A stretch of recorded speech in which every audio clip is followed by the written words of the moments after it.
Hello everyone, welcome to global learner Marathi platform. This is professor Swati Patil आणि आज आपण political सायन्समध्ये न्याय आणि अधिकारचे युनिट फर्स्टमध्ये आपण काही शॉर्ट क्वेश्चन्स बघत आहोत. त्यामध्ये फर्स्ट म्हणजे जस्टिस अँड राईट वरतीचे इम्पॉर्टंट क्वेश्चन आहेत जे 15 तारखेसाठी 15 जूनसाठी टार्गेट करत आहे. त्या एक्झामसाठी अत्यंत महत्त्वपूर्ण क्वेश्चन आपण आजच्या सेशनमध्ये पाहणार आहोत. तर त्या अगोदर महाराष्ट्र सेट 2025 पॉलिटिकल सायन्स या कंप्लीट कोर्समध्ये आम्ही तुम्हाला live sessions, full syllabus video lecture, full syllabus notes, mock test, practice previous years question with solution, important tips सांगत आहोत. त्यासोबतच सद्यस्थितीमध्ये जे विद्यार्थी एक्झाम पर्यंत परत सेशन जॉईन करू इच्छिता त्यांच्यासाठी सुद्धा अजून ॲडमिशन प्रोसिजर चालू आहे. निम्म्या किमतीमध्ये तुम्हाला जवळपास 4,000 रुपये तुम्हाला पेपर फर्स्ट आणि पेपर सेकंड दोन्ही करता येणार आहे. त्यासाठी या ठिकाणी दिलेल्या कॉन्टॅक्ट नंबरवरती आपल्याला कॉन्टॅक्ट करायचे, व्हॉट्सअप करायचे. त्याच पद्धतीने ग्लोबल ऑनलाईन ॲप जे आहे ते ॲप आपण डाउनलोड करून आपण आपलं नाव अजूनपर्यंत रजिस्टर करू शकता. ठीक आहे. तर आजच्या सेशनला आपण सुरुवात करत आहोत. महत्त्वाचं आपण न्याय आणि अधिकारबाबत आपण चर्चा करत आहोत. मागच्या काही सेशन 15+ क्वेश्चन जेव्हा आपण पाहिले त्यामध्ये सुद्धा आपण काही विचारवंत पाहिलेले होते. त्याच पद्धतीने ही आपली सिरीज असणार. युनिट फर्स्टमध्ये जे महत्त्वाचे टॉपिक आहेत त्याच्यावरती आपण रोजचे क्वेश्चन पाहणार आहोत. सगळ्यात महत्त्वाचं म्हणजे किती क्वेश्चन तुम्ही अभ्यास करताय त्याही पेक्षा तुम्ही क्वेश्चन सोडवण्याच्या पद्धती कशा विकसित करताय, डेव्हलप करताय किंवा त्या आत्मसात करताय जेणेकरून त्या एक्झामसाठी अत्यंत महत्त्वाचे असणार आहे. त्याच्यावरती आता तुम्हाला जास्तीत जास्त फोकस करायचे म्हणजे येणारी सेट आणि नेट ह्या दोन्ही परीक्षा तुम्हाला निघणं सोपं जाईल. ठीक आहे. तर त्याच पद्धतीने आपण आजच्या सेशनला सुरुवात करत आहोत. आजच्या सेशनमध्ये पहिला प्रश्न आहे की Rawls refers to his theory as. ठीक आहे. रॉल्स त्याच्या सिद्धांताचा उल्लेख नेमका कसा करतो?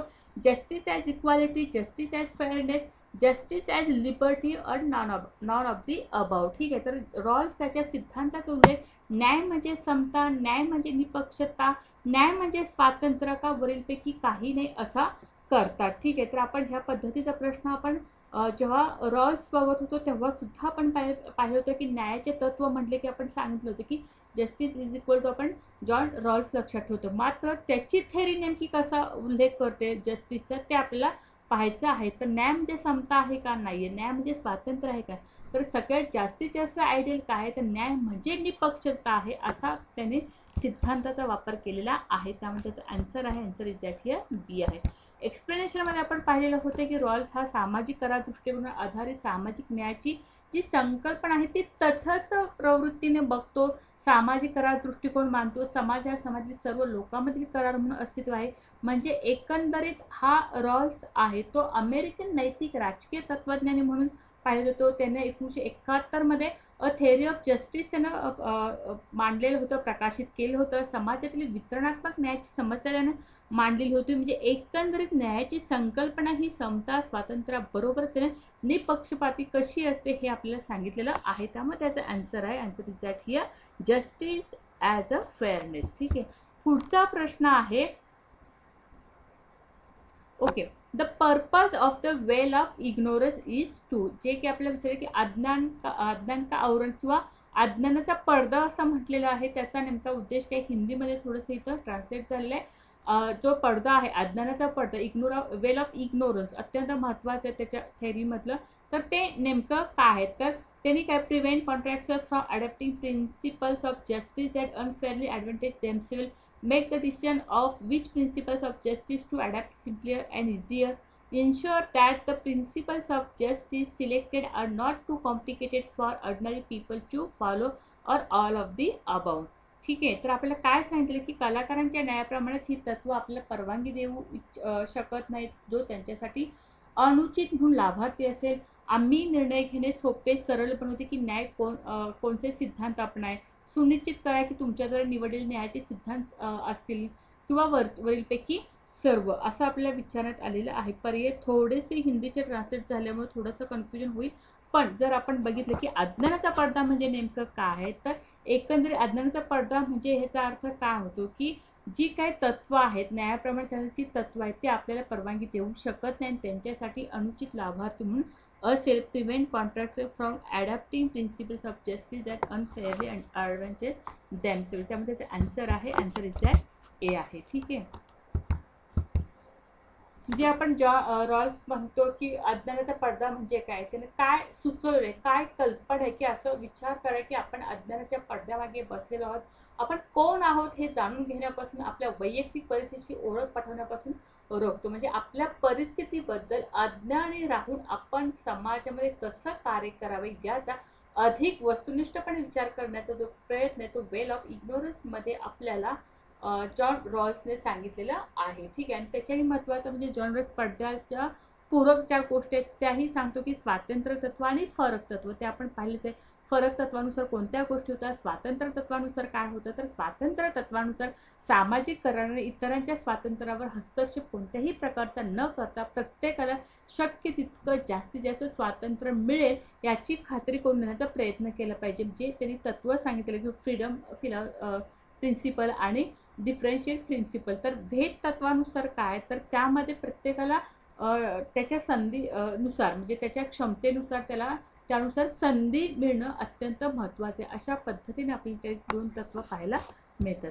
पुढचा प्रश्न आहे की नेमकी, हा एक अत्यंत महत्त्वाचा प्रश्न आहे. मागेही असा प्रश्न विचारण्यात आलेला होता, आपल्या सेटच्या एक्झामला सुद्धा विचारण्यात आलेला आहे. What is the Rawls original position. जी रॉल्सची मूळ स्थिती सांगितलेली ती नेमकी काय आहे.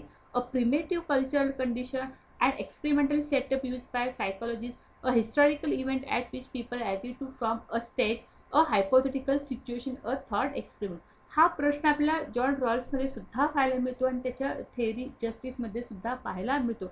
याचं आन्सर देण्याचा प्रयत्न करा. हा तुमच्या रिव्हिजनमध्ये हा प्रश्न येऊन गेलेला आहे. जास्तीत जास्त विद्यार्थ्यांनी या प्रश्नाचं उत्तर देण्याचा प्रयत्न करणं गरजेचं आहे.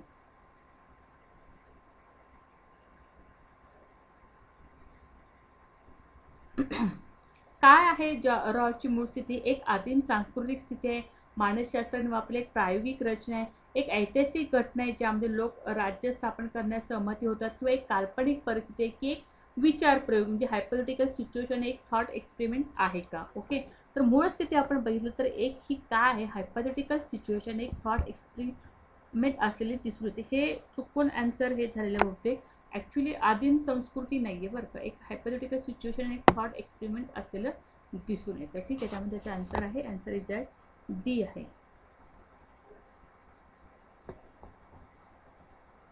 ठीक आहे.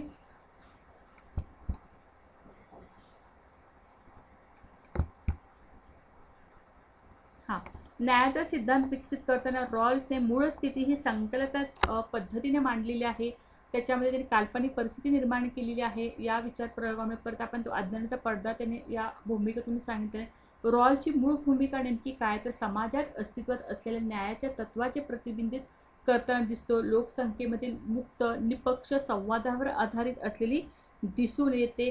त्याच पद्धतीने निसर्गाच्या स्थितीत अज्ञानाच्या पडद्यावर काही विशेष अधिकार प्राप्त प्रतिभावान ज्या काही व्यक्ती आहेत त्या दुर्बल, असुरक्षित आणि अपंगावर दबाव आणतील. कारण निसर्गाच्या स्थितीत अपंगाची स्थिती काय असते, चांगली असते. म्हणजे याचा अर्थ काय होतं, तर जे विशेष लोक आहेत, प्रतिभावान व्यक्ती आहेत, ती त्यांच्यावरती वर्चस्व गाजवण्याचा प्रयत्न करू शकतात. म्हणजे यानुसार आपल्याला एक काल्पनिक परिस्थिती असलेली आपल्याला रॉल्सच्या मूळ स्थितीमध्ये असलेली त्यांनी सांगून दिलेली आहे. ठीक आहे. पुढचा प्रश्न आहे, Rawls principles of distributive justice is based on the notion of. ठीक आहे. रॉल्सचा वितरणात्मक न्यायाचा सिद्धांत खालील कल्पनेवरती आधारित अशा पद्धतीचा प्रश्न येऊन गेलेला आहे.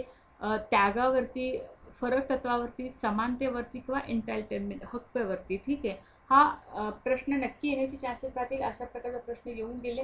आणि जरी तुम्हाला पण आता जस्टिसचे प्रश्न पाहत असताना जरी आपण रॉल्स थोडासा रिपीट होताना दिसत असले तरी सुद्धा आपल्याला जस्टिसमध्ये सुद्धा रॉल्सचे प्रश्न विचारले जातात. आणि जेव्हा ॲज अ थॉट म्हणून जेव्हा आपण रॉल्स अभ्यासाला घेतो तेव्हा सुद्धा तुम्हाला त्या ठिकाणी रॉल्सचे प्रश्न पाहायला मिळतात. त्यामुळं कन्फ्युजन वाढून घेऊ नका. दोन्ही ठिकाणी तुम्हाला सेम अभ्यास करायचा आहे. त्यानुसार रॉल्सचा जो वितरणात्मक न्यायाचा सिद्धांत आहे तो कोणत्या कल्पनेवर आधारित आहे, तर फरक तत्वावरती आधारित असताना दिसून येतो. ठीक आहे. एक्सप्लेनेशन नेमका काय आहे, जे की त्यांनी दोन न्यायाच्या तत्वामध्ये बदल केले आहेत. त्यांनी नेमकं तत्व स्पष्टीकरणात काय सांगितले, प्रत्येक व्यक्ती एक समान तत्व आणि एक भेद तत्व.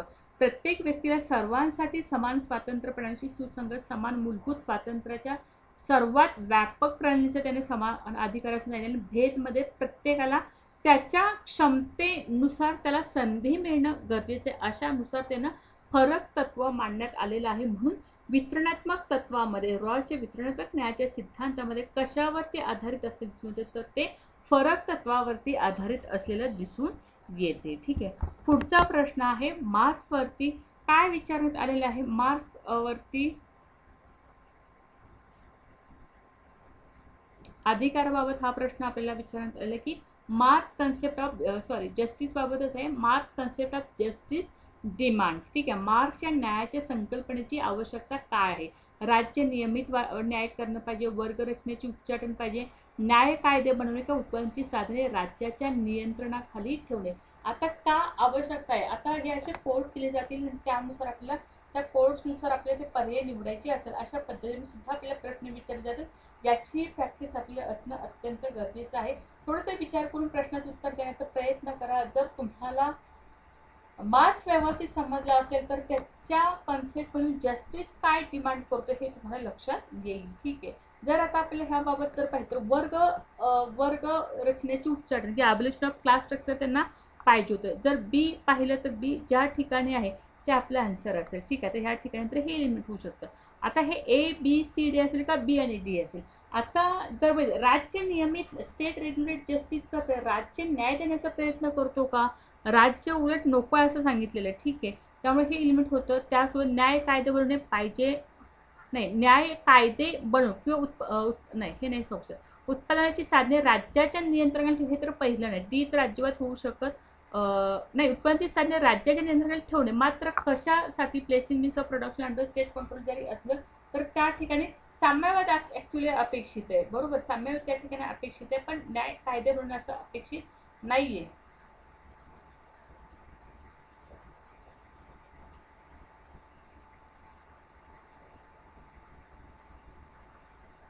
सॉरी, आन्सर थोडंसं हे झालेलं आहे. शक्यतो बी आणि डी नाही यायचं. उत्पादनाची साधने राज्याच्या नियंत्रणाखाली नको आम्हाला, मला न्याय कायदे बनवणे पाहिजे आहे आणि वर्ग रचनेचे उच्चाटन पाहिजे. बी आणि सी असणं अपेक्षित आहे. ठीक आहे. त्यामुळे त्याचं आन्सर ऑप्शनमध्येच आपल्या ह्यामध्ये दिलेलं नाही. बी आणि सी हे असणं अपेक्षित आहे. थोडंसं जर तसा कॉम्प्लिकेटेड विचार केला आपण मार्क्सच्या दृष्टीकोन तर ते आन्सर आपल्या उत्पन्नाची साधने राज्याच्या नियंत्रण ठेवणे हे होऊ शकत नाही. त्यामुळे डी सगळ्या ठिकाणी पर्यायामध्ये चुकूनही असू शकतं डी, पण हा पर्याय बी ॲक्च्युली हे क्वेश्चन काढलेले आहेत. त्यामुळे कदाचित ऑप्शन्स करताना वगैरे चेंजेस होऊ शकतात टायपिंगमध्ये वगैरे, पण आन्सर इथे बी आणि सी असणार आहे. ठीक आहे. पुढचा प्रश्न आहे the philosophical of natural rights had dependent on. नैसर्गिक हक्काचे तत्वज्ञान यावर अवलंबून असते. कशावरती अवलंबून असते. नैतिक सिद्धांत, राजकीय आत्मजागरूकता, अधिकार बुद्धिवाद का क्रांतिकारी युग म्हणजे ethical theory, political self consciousness, authority rationalism या रिव्हॉल्युशनरी इरा. तर नैसर्गिक हक्क जर पहिल्यांदा सगळ्यात सुरुवातीला जर बघितलं तर नॅचरल राईट्स हा नैतिक सिद्धांतावरती आधारित असलेला दिसून येतो. त्यामुळे त्याचं आन्सर आहे, आन्सर दॅट हिअर ए आहे. कसा असतो तर नैसर्गिक हक्क हे असे असतात की ते कायद्यावरती रिवाजावरती अवलंबून असतात किंवा विशिष्ट संस्कृती सरकार आणि म्हणून ते सार्वत्रिक आणि अपरिहार्य आहेत असताना दिसून म्हणजे एकंदरीत नैतिक सिद्धांत हे नैसर्गिक हक्काशी रिलेटेड असलेले दिसून येतात. ठीक आहे. याबरोबरच पुढचा प्रश्न आहे की who argue that life, liberty and property are inalienable rights of man. ठीक आहे. Aristotle, Rousseau, Hobbes, Locke. जीवन, स्वातंत्र्य, मालमत्ता हे मानवाचे अविभाज्य हक्क आहे असं कोण युक्तिवाद केला. अरिस्टॉटल, रुसो, हॉब्स का लॉकने केलेला. हा प्रश्न येऊन गेलेला आहे, मागच्याच वर्षी आलेला आहे. आपल्याला नेमकं लाईफ, लिबर्टी, प्रॉपर्टी विषयी कोण बोलतो ह्याचं आन्सर देणं अपेक्षित आहे. अत्यंत सोपा प्रश्न आहे, असे प्रश्न येणं अपेक्षित असतं. ठीक आहे. ह्या प्रश्नाचं उत्तर देऊ शकता तुम्ही. आपण पाहिले की नेमकं लाईफ, लिबर्टी, प्रॉपर्टी विषयी कोण बोलतं. जेव्हा आपण लिबरलिझम बघतो तेव्हाही बघितलेलं आहे आणि जो हॉब्स, लॉक, रुसो होता तेव्हाही आपण बघितलं. तर लाईफ, लिबर्टी, प्रॉपर्टी विषयी जे मानवाचे अविभाज्य हक्क राईट्स विषयी जेव्हा बोलतो तेव्हा आपण ते लॉकने सांगितले आहेत हे लक्षात येतं. त्यामुळे त्याचं आन्सर आहे, answer is that here lock, D. ठीक आहे.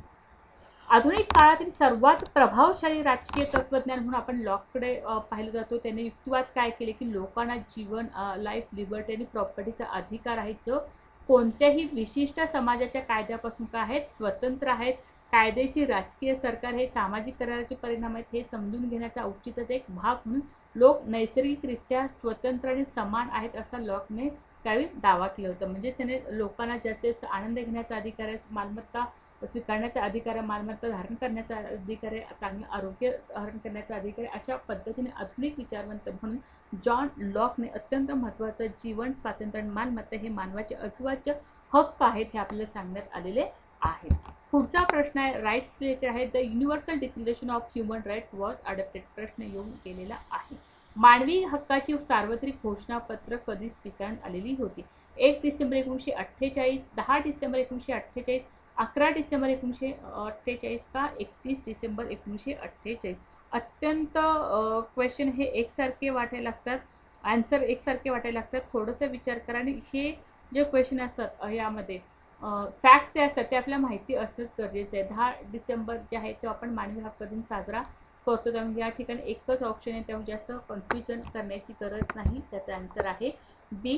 मानवी हक्क नेमकं काय सांगतो आपल्याला? आंतरराष्ट्रीय आणि आंतरराष्ट्रीय राष्ट्रीय कायदे त्यानंतर मानवी हक्काचे संरक्षण केले, UNDHR सर्व मानवाने उपभोगले पाहिजेत ते आपण म्हणजे 10 डिसेंबर 1948 रोजी संयुक्त राष्ट्राच्या महासभेने काय केले की प्रत्येक मानवाला हक्क करारानुसार मानवी हक्काचे संरक्षण करण्याचा प्रोत्साहन देण्याची प्राथमिक जबाबदारी सरकारची असली पाहिजे. म्हणजे सुनिश्चित करण्याचा प्रत्येक व्यक्तीला समाजाचा प्रत्येक भाग शिक्षण प्रशिक्षणाद्वारे या अधिकारांचा स्वातंत्र्याचा आदर करण्याचा प्रयत्न करेल आणि राष्ट्रीय आंतरराष्ट्रीय प्रगतिशील उपायाद्वारे त्याच्या सार्वत्रिक आणि प्रभावी मान्यता पाळण्यासाठी प्रयत्न करेल असं आपल्याला सांगण्यात आलेलं आहे. मानवी हक्क हे जे UDHR ने जे धारण केलंय युनोनं हे पाहणं अत्यंत गरजेचं आहे आणि डेट्स ज्या आहेत त्या रिलेटेड त्या लक्षात ठेवणं गरजेचं आहे. 10 डिसेंबर 1948 राईट्स बाबत हा अत्यंत महत्त्वाचा प्रश्न आहे.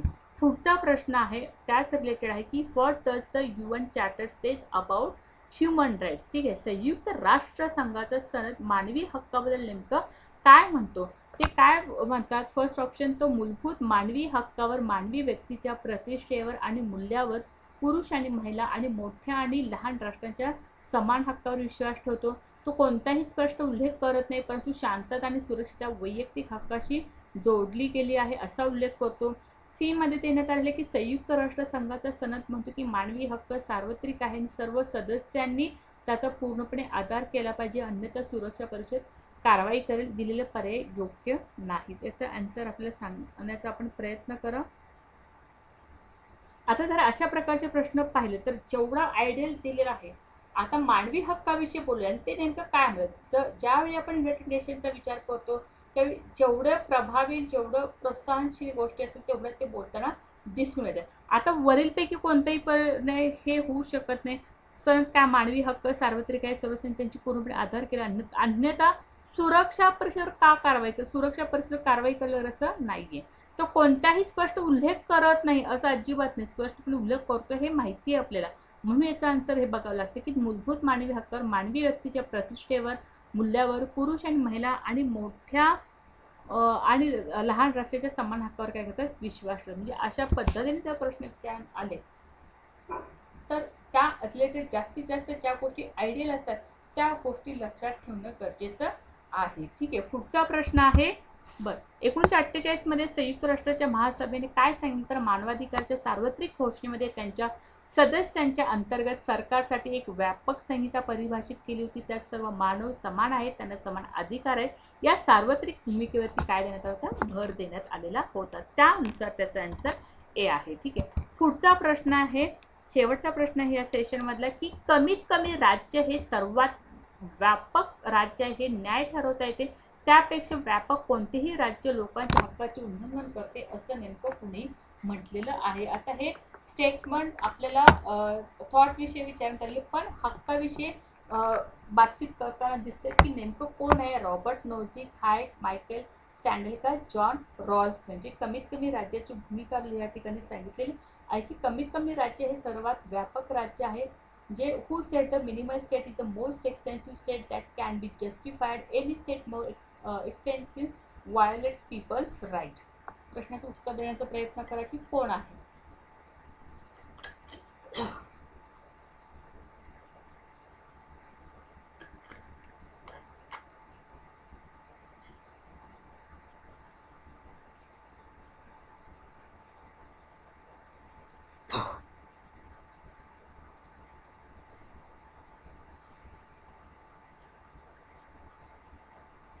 बरोबर.